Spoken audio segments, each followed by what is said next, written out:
Hello everyone, my name is Alex Levy, and today I'll be speaking with you about a book I read by César Cuauhtémoc García Hernández called Migrating to Prison.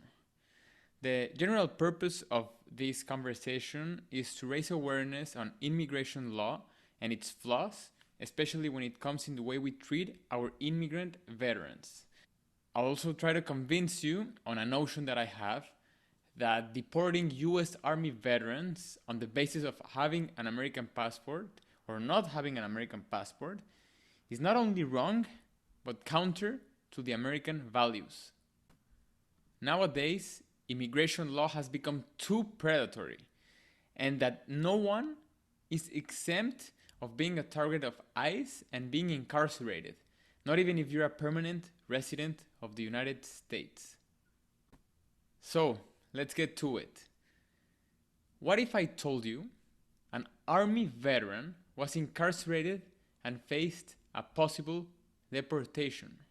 This is a question that César Cuauhtémoc García Hernández asks for his readers in his book Migrating to Prison. Professor Cuauhtémoc García Hernández is a professor of law at the University of Denver and an immigration lawyer. He runs the blog cremigration.com and regularly speaks on immigration issues. He's also the writer of the book Migrating to Prison, which we'll discuss today, America's obsession with locking up immigrants. Migrating to Prison sheds a light on an issue everyone is familiar with, yet few people understand the huge implications it can have on someone's life, on someone's existence here on Earth. Immigration policy. Migrating to Prison also offers compelling evidence on the immigration prison systems. And the whole notion of immigration and veterans comes to light with a personal story that Professor García Cuauhtémoc Hernández shares in his book. He talks about Gerardo Armijo, known as Jerry, who was born in Mexico and came to the United States and achieved permanent resident status. After finishing high school, he joined the army. Jerry was deployed to Iraq, and during his tour, he was a tank operator. One day, a bomb hit his tank, and he got severely injured. So, naturally, he came back to the United States to start his recovery. It is evident that just by being deployed to fight a war can make someone suffer from serious mental health issues, such as PTSD. Now, imagine that on top of that, you get wounded. No man is strong enough to face such adversity. According to a study by Eric Beldoggen, Jerry is not alone in facing the aftermath of being deployed to war. It is estimated that Army veterans who have PTSD are more prone to abusing alcohol, engaging in violent behavior, and being financially unstable. It is our responsibility to understand this and to help our veterans recover with proper attention and with a proper healthcare system. One thing Jerry lacked. After coming back to the United States, the trauma he experienced was too much, and he turned back to drugs. Later, when he was convicted for possession and was assigned to a state-run rehab for veterans, he always showed up to the meetings, and he was following to the letters all the rules of the program. But one day, he stopped showing up. Why? As César puts it in Migrating to Prison, quote, "Then one day, he suddenly stopped showing up.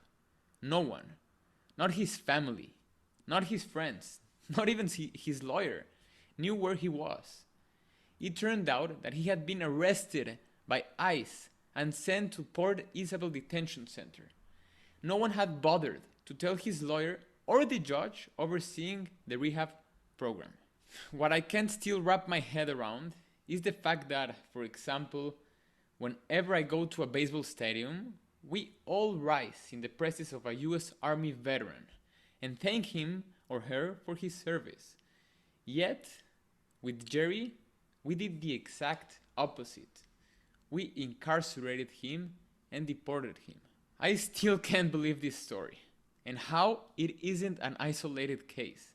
It is unfathomable to think that a passport can be stronger than a uniform when it comes to prove one's love for his country. Moreover, this shows how twisted our immigration policies have gotten. An individual who fell off the wagon does not need to be shown such treatment, but rather we must fight for him, the same way he fought for us. César argues in his book that cases like Jerry's highlight how far-reaching immigration imprisonment has become. His military service proved his love for the United States, but to immigration law, it's the passport, not the heart, that matters. The direct link between Jerry's war zone trauma and his criminal activity make him unusual, but not unique. No one is sure how many veterans have been thrown into immigration prisons because of crimes linked to experiences in combat. Richard Marosi from the Los Angeles Times wrote about two brothers, Manuel and Valente, both Army veterans who face possible deportation. Richard says that the estimate on how many veterans have been deported are unclear, but range from several hundred to 3,000.